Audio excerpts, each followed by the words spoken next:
how serious their art is. Here, why don't I video you and you talk? Okay. Sometimes it turns people off to talk about how serious their art is, because like I know people who will start talking about it and get really in depth about it and feel kind of weird about it, like they're slightly like, you know, pretentious or just like being too artsy or whatever. But like it's very rare nowadays that you'll find Remax Prime Properties. You'll find that there's like nothing, that it's just like a playful like idea about nothing really, because people expect there to be like substance to your artwork, which is kind of, you know, sometimes you do things without a purpose. Sometimes you do and you don't, you know, you're like you're tacked on with having to like back something up, and sometimes it's you literally just do it because it happened at that moment, you feel like it. Yes. Sometimes there's not a deeper meaning, and I like, you know, sometimes it could be taken either way. Sometimes when I see that kind of art, I feel like it's complete bullshit.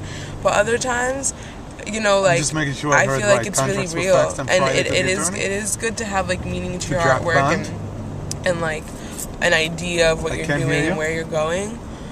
But sometimes it is just cool just to, like, let loose. Like, in my last project, like, that's what I did this whole semester. I had, like, these series of really, like, deep and meaningful, like, ideas, and I knew where I was going with it, but then the last thing I did was very like playful, and just I let loose, and that can be a really great thing too.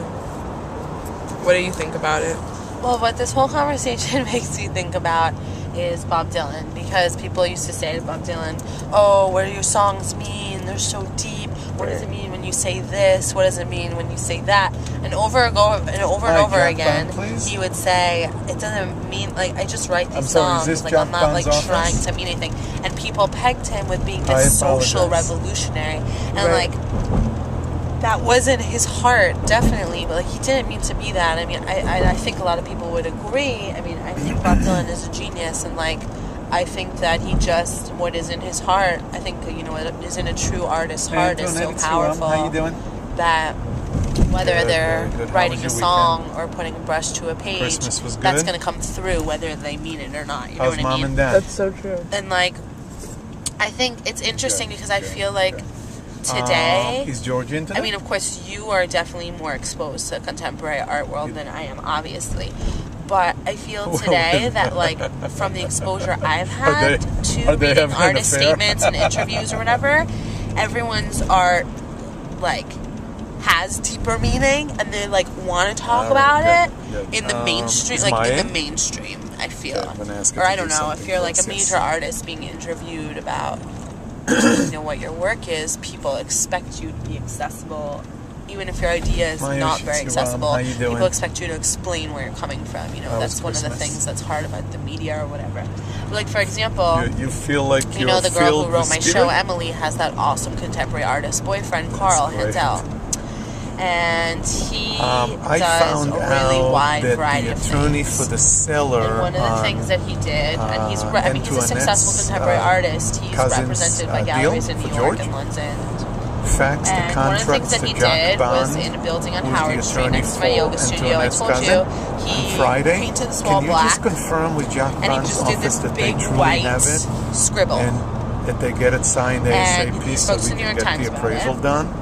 And he said that he just wanted to do something playful, something that was accessible to people, but at the same time had artistic value. And I thought that was really interesting, because if you see it or Google it, you could just Google Carl Handel, Howard Street, or next time you're on Canal Street, you can see it right there. We want to make sure that like we could have seen it the other day when we went to the restaurant. It's literally right there. Too bad I didn't show you.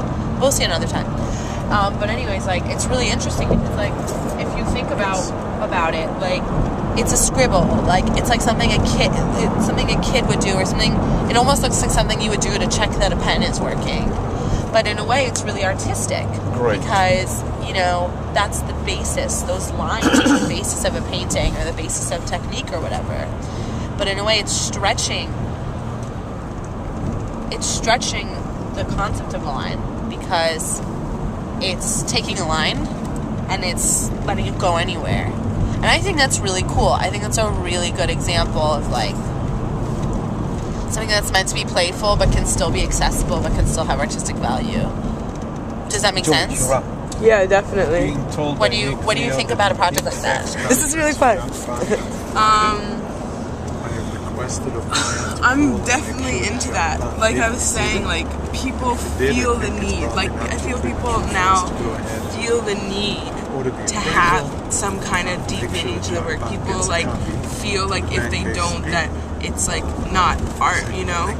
So I think that when people go out and do that kind of stuff in a tasteful way, that it is something that's really respectable and something that is kind of like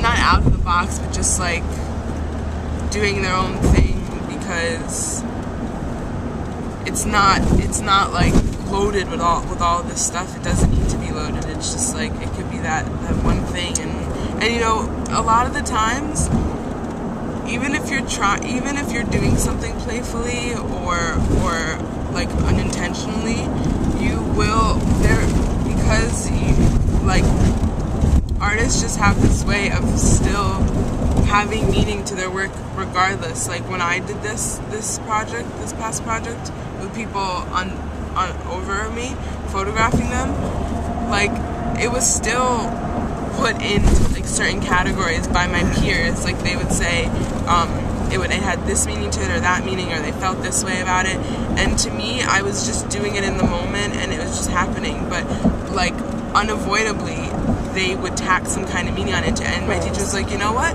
we're thinking about all these like really deep meaningful things, but how do you know that she didn't just do it to do it? Like she just was like going wild.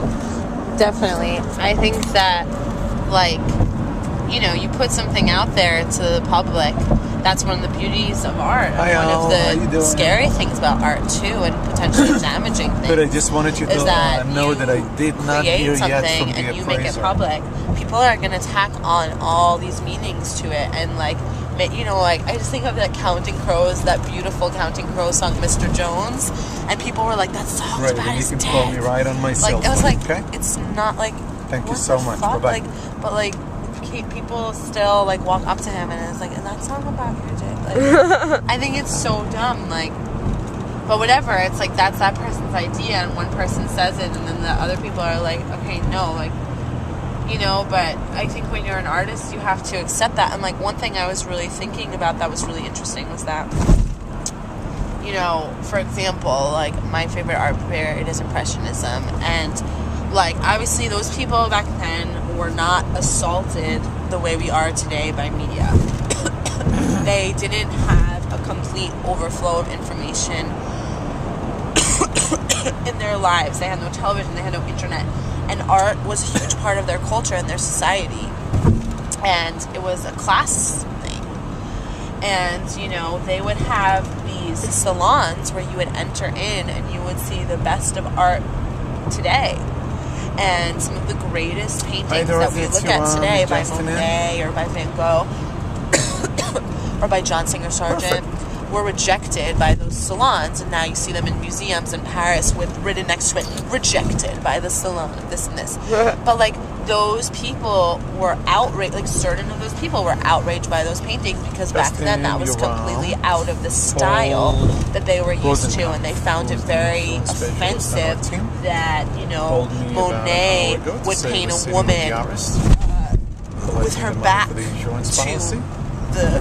the audience. Do you know what I mean? Monet would paint a woman completely with her back, not looking over her shoulders or nothing. People would find things like that very offensive and not appealing to them. However, today everyone's saying, oh, like Nate Loman, you create this piece with smiley faces or whatever. What is the meaning of this? What is the meaning of this? You know, if Van Gogh painted a thing of sunflowers or a house in the country, I don't think anyone will come to him and be like, what is the meaning of this? I think that's what's interesting, to look at the crossover between like images that are recognizable to people and images that aren't recognizable to people, or like Nate Loman did, images that are recognizable to people but are being thrown at them in a very aggressive way and they don't understand why, so they start to get kind of panicked and they're like, what are you trying to say to me about these smiley faces? I think that's interesting about Nate Lohman's work, that perhaps he wants to provoke that kind of reaction as an example, because that's I try to stay away from a lot of contemporary art scene.